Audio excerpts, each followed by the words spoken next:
Hey everyone, this is LuckySevenDX. Welcome back to Let's Play Mario and Luigi Dream Team. In the last episode, we finished up some side quests, got some really good hammers, and in this episode, we're going to go confront Big Massif. Because, you know, why not? He's adorable lying there on the ground, but he's sleeping, and we need him to send us on a tour up to Mount Pajamaja. I can words very well. There he is! He's been napping here all along like a big beefy doofus. Maximum beef! But of course things won't be that easy. They're never easy in this game. Have you not noticed the pattern already? Things are never, ever, ever convenient in this game. So the Mario Bros jump, which apparently makes a lot of noise. I mean, you can hear they make little jumping noises every time they jump. That's not how sounds work in real life, but apparently that's how they work in the Mario world. If you jump, you make a little boing noise. That sounded more like a chicken than a jump, but we're just gonna roll with that. So something's not right here. I mean, no one could sleep that deeply, surely, you know, except for Luigi. Who, I mean, what would happen if Luigi got, like, what would happen if someone woke Luigi up? And I mean, he's sleeping in the middle of town to get those pills before. What if someone just woke him up? What would happen? Would Mario be trapped in the... Would Mario be unable to escape the dream world? Would he get sucked out of the dream world? What would happen if the person who's sleeping when Mario's inside of him wakes up? That sounded wrong.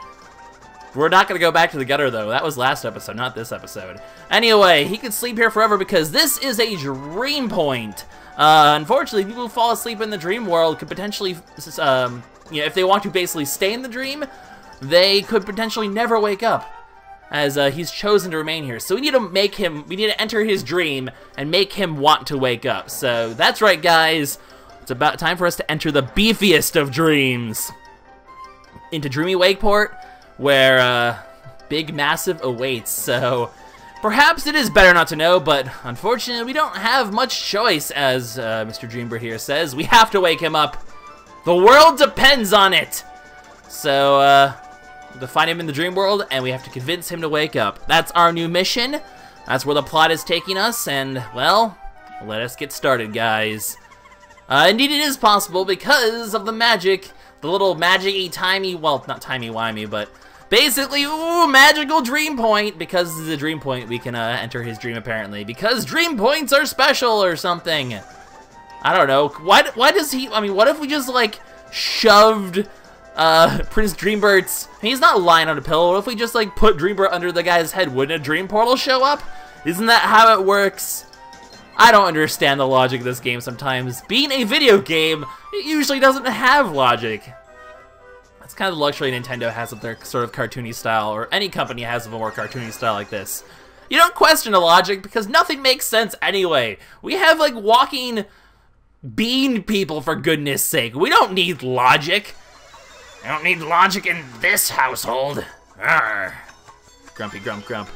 Anyway, it's time for us to do some Dreamy Wakeport. So we're finally at the Dreamy Wakeport section of the plot. I mean, we've been here before. We still have Excellent 10 to get, don't forget. We failed at the last possible try.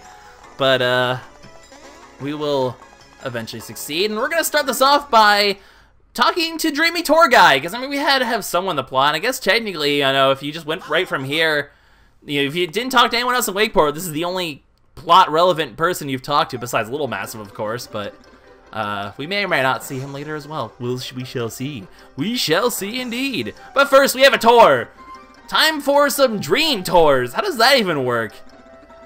Can you like go visit other dreamy parts of the dream world from here? Could I go from like Dreamy Wakeport to Dreamy Dozing Sands, for example?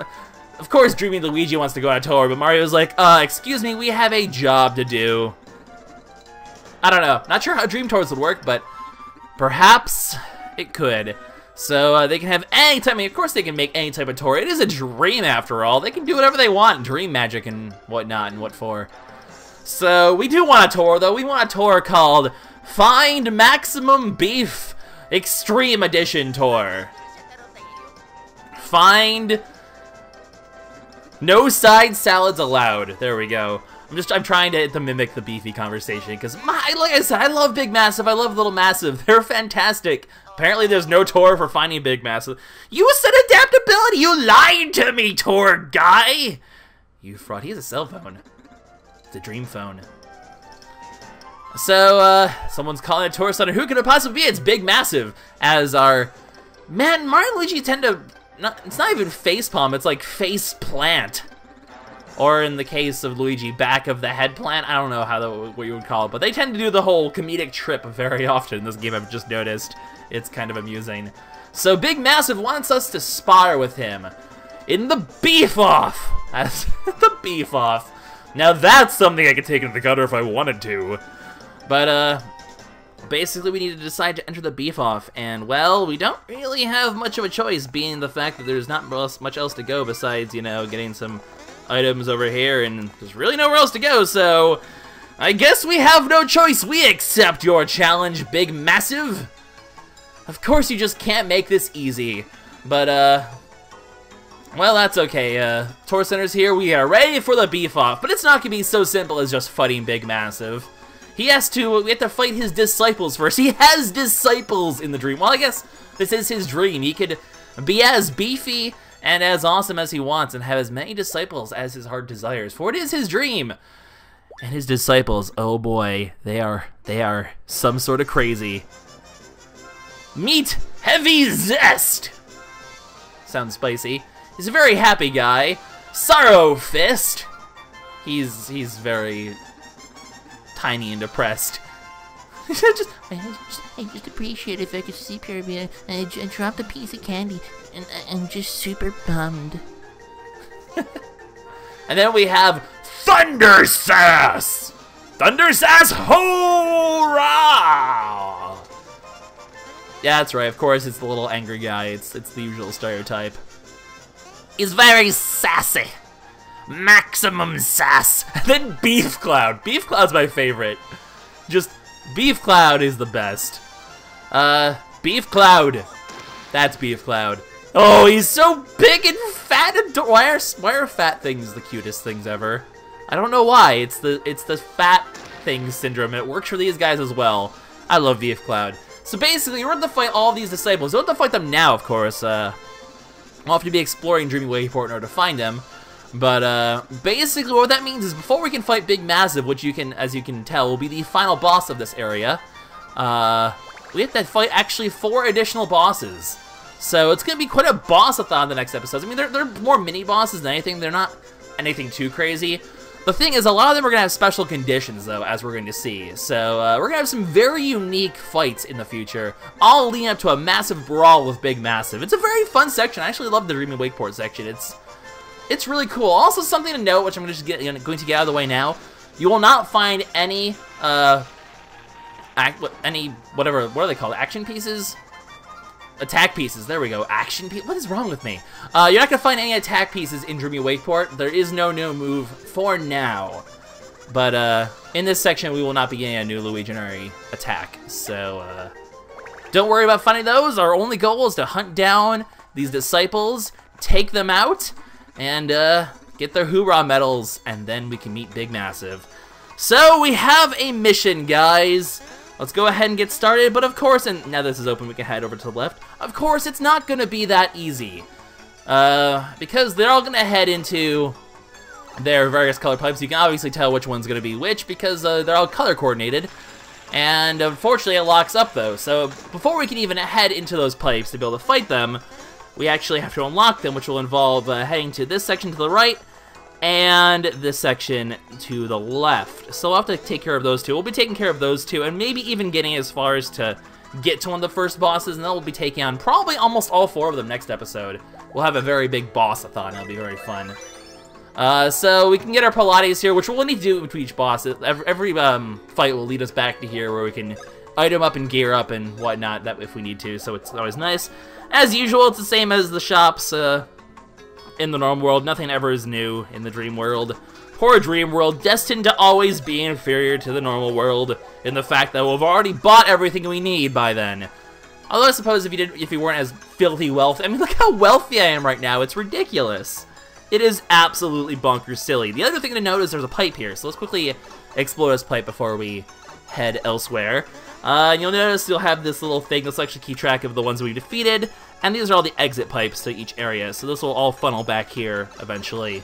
But first, we have to head to the right and the left to unlock these areas to begin with. So let's go ahead and head to the right. Right first, because right's actually really exciting. We'll actually be, first of all, to get around these enemies, which I'm going to avoid enemies, even though I need to get the excellent 10. Still, we'll fight enough enemies between these 4 bosses to get the excellent 10s. However, these enemies are pretty hard to avoid, so...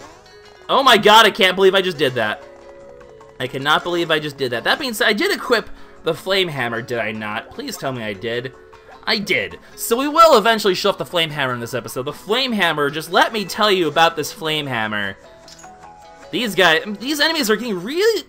Luigi, take the spear, go! These enemies are pretty hard to avoid, so we'll probably be fighting these guys quite a lot anyway.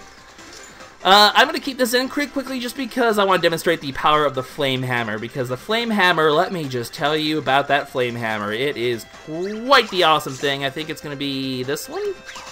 It was that one. I was correct. Indeed. So the Flame Hammer. It causes burn status on enemies. In the dream world, this is going to be our best weapon for quite some time. Look how many burns we got. All of those enemies are now unable to battle. Thanks to that, these guys pretty much don't get a turn. And the 10 damage will finish off most of them anyway. So, the ongoing effect will kill half of them. It basically just completely destroys these Cocoa Knights. If I actually had high enough speed, I could probably never have to get attacked by them. That being said, I don't really mind. It's fun to dodge attacks in this game anyway. So as you can see, it makes these Cocoa Knights an absolute breeze to just completely decimate the Flame Hammer. Unfortunately, it won't do much against, the clock bird things. Because, unfortunately, they have the ability to, you know, go! I'm gonna try to avoid enemies because it's a good idea to avoid enemies. But here we go, a new Luiginary work that it's gonna be introduced in the Dream World here, and this is actually my favorite. This is my favorite Luiginary work in the entire game. So Dreambird actually not gonna give us a forced tutorial this time, but we'll go ahead and, you know, let him tutorial us anyway, because I like to talk to Dreambird. He's a fluffy little pillow, he's adorable. I love it. So, try touching Luigi on the touch screen. Thank you for that. So basically, as you can see, Luigi's face now has sort of your remote, it's like a remote control. It has the fast forward button and the slow button. If you press the slow button, time slows down. So, pulling the left side of the stash makes Mario slower. And that also makes him very floaty and jump higher. So, you can slow down time. Well, it doesn't slow down time in the actual world, it slows down time for Mario specifically. Or you can speed up Mario, which makes him move way faster. So we basically can manipulate Mario's personal time. It doesn't impact the time of the world, it impacts everything else. So if you want the world to be slower, you want to actually make Mario faster. If you want the world to be faster, you want to make Mario slower. So using this, for example, I mean, you have these conveyor belts now. As you can see, there's really no way to finagle these conveyor belts, especially since if we try to jump, we end up here. If we speed up Mario, though, he actually is faster than the conveyor belts. And, plus, I just love this thing because it speeds up the music, and the music changes are awesome. So I love this Luiginary work. It is absolutely fantastic. It basically alters Mario's movement speed, is a more concise way to put it. So, I love this Luiginary work. It's fantastic. It leads to some really cool music, too, because the whole sped up and slowed down music is really awesome. Just be careful when you're hitting coin blocks, because if you're slowed down, you're actually not going to be able to get the maximum coins from the ones that require more than one hit. So, be fast, though, because if you're fast, you can actually get more than 10, because we can hit so fast now, you can just absolutely destroy it. That being said, some of these things we can't actually, you know, hit unless we are slow, because we can't jump high enough, but in slowdown mode, we can. So, I'm mostly going to be going in speed up mode, just because it makes you move faster, which makes the episode, unless we have to deal with this, to try to do this in normal speed, we do not have the capability of jumping over these spikes. So as Dreambird's gonna say, if only we can make our jumps floatier. But we can, by slowing down time. So, really love this Luiginary work. I can't stress it enough. It's an absolutely fantastically fun Luiginary work. So, we'll have a good time with this. There's a lot of cool things that the game does with this Luiginary work, and it'll be good times. Another super mushroom, always good. We're really getting mostly super items at this point, which is always nice.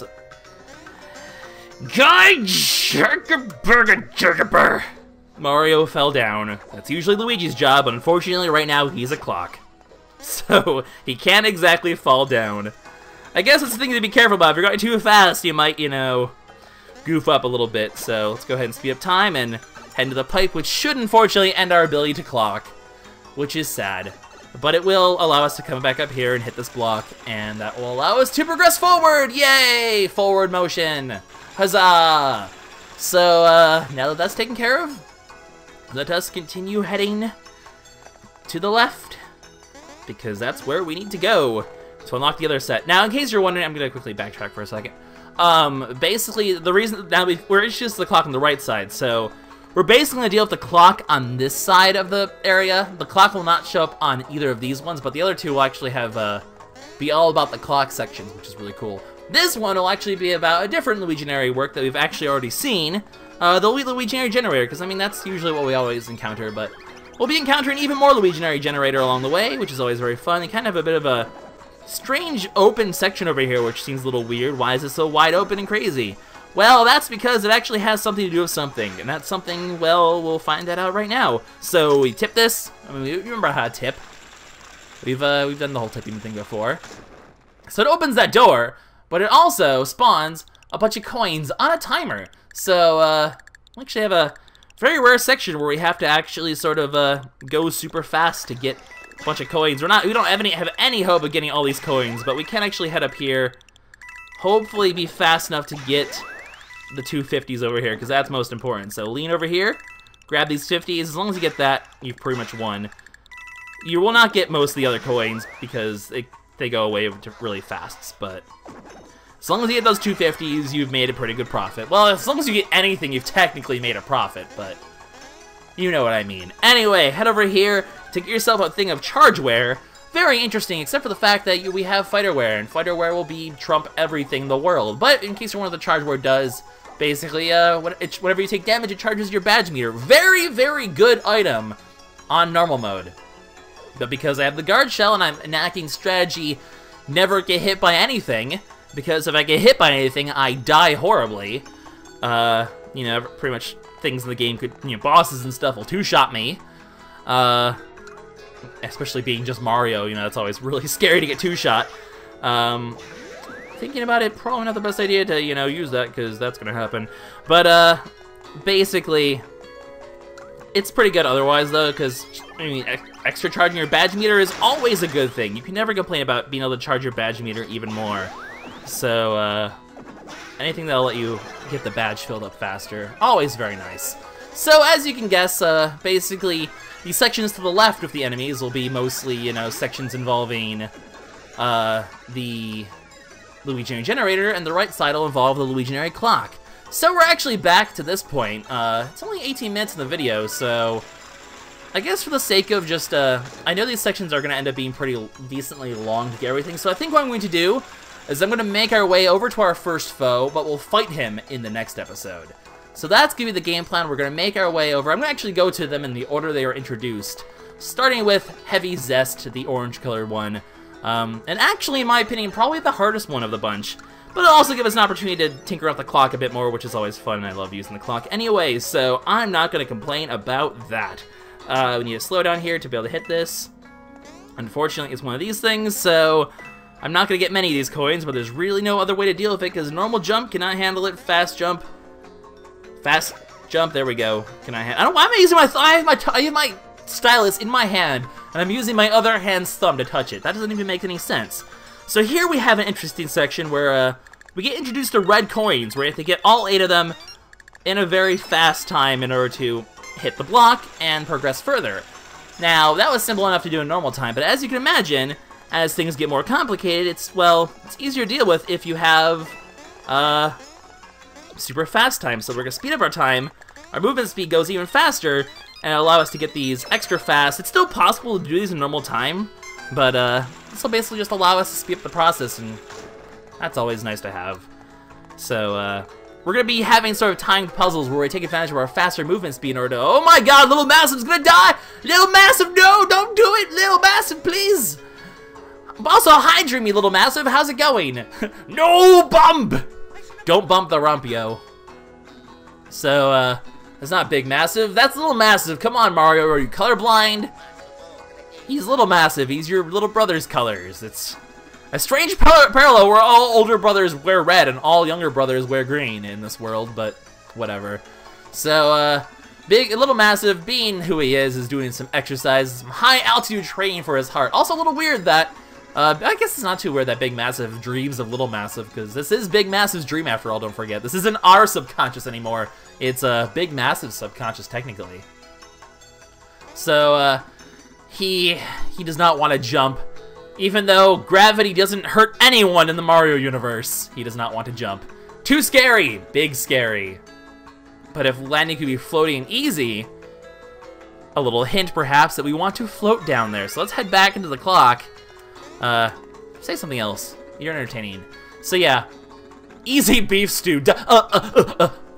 You're making weird noises, man. It's kind of creepy. So slow down time, and then float yourself down here because I just hit my mic. Because we're gonna want to be able to basically, if we were not floating, we would not be able to. We'd be falling too fast to be able to accomplish getting these red coins. It would not work, but we can. And then we have to climb all the way back up there, and that would just be annoying. But because we can do that, we get to head here in normal time, and we'll head towards the end here where we can wrap up the episode if we don't fight enemies in the meantime. Let's see how many we can avoid. Uh-oh, no! Well, that was kind of destined to happen. That guy's spear was there.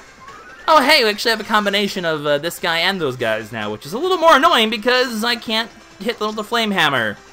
Oh, well.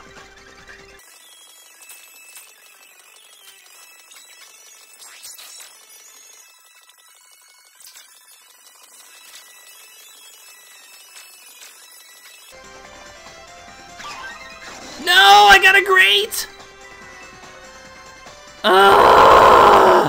Why is Excellent 10 taunting me so? Why? Why? Everyone's dying now. Life is hard.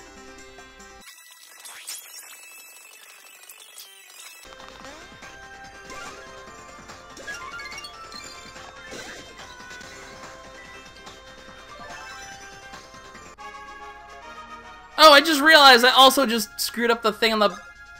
I screwed up my badges too. Well, I'm not very good at this, guys, but that's okay. I actually have plenty of time to charge the badges back up, so it's not the end of the world. And we get to level up, which means more stash points for Luigi. Gonna try to get the 4 here. Concentrate. Boosh! I got the 4. It's okay. That was a train. I can't believe I messed up the... I need to get excellent 10, guys!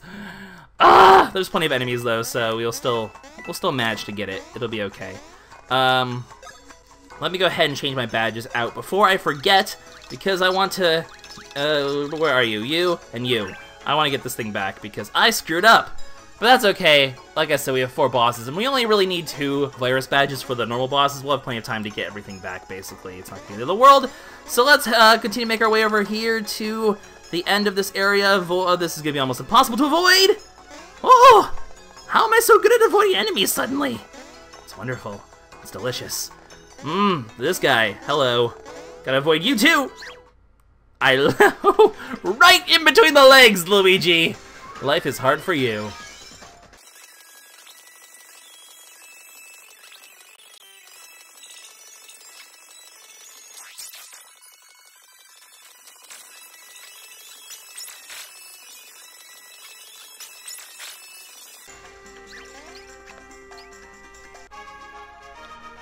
Man, I was able to milk out some good excellence there from that one. Alright, we're slowly getting there. We're slowly making progress. It's all good. So we go head up here, hit this switch. It opens up the gate here. And that will allow us access to that question mark block, which I'm pretty sure won't be any sort of important item for kind of the slightly weird method we have to go about getting it. But it's a super candy. It's not terrible. Cannot complain about super candy, but I believe it is time for us to know. No, there's still more. Okay. This section, the heavy zest section, apparently is a lot longer than I remember it being. Well, the episode is going to be dragging on a bit, but I do believe we're going to want to drag on this much because we have a lot to do in the following episodes, so... Oh, I need Luigi to stay in there. Stay in here, Luigi! We need you! Oh, fast is not what we want, because as you can see, we have these spike things, and, we do not have the capability of jumping over them. Normally, we have to do it in slow motion mode. So, slowly jump over all the spike traps, use your floatiness, and eventually you'll surpass it. get to the end, and all will be well. The slow down music is just really interesting. So keep that over there and you'll be good to go. Looks like we need slowdown to achieve these, so easy to hit those blocks, but then go into fast motion for this one, because I believe it is, yep, another one of these, and you want fast motion so you can get some extra coins, because hey, money is always a good thing, and then that'll just be a 10 coins, so take advantage of your fast speed with those coin blocks. It's really handy. If you ever want to backtrack, all you need to do is, I can't position myself correctly in this pipe, whee! It'll bring you all the way back here. You can head back, but I don't really care. We want to head forward, not backward. And now are we done with the path to Heavy Zest? I do believe we are. That is Heavy Zest's house over there. What are these boss fights going to entail? We're going to take on Big Massif's first disciple in the next episode, guys. LuckySevenDX signing out. See you all in the next one. Bye-bye.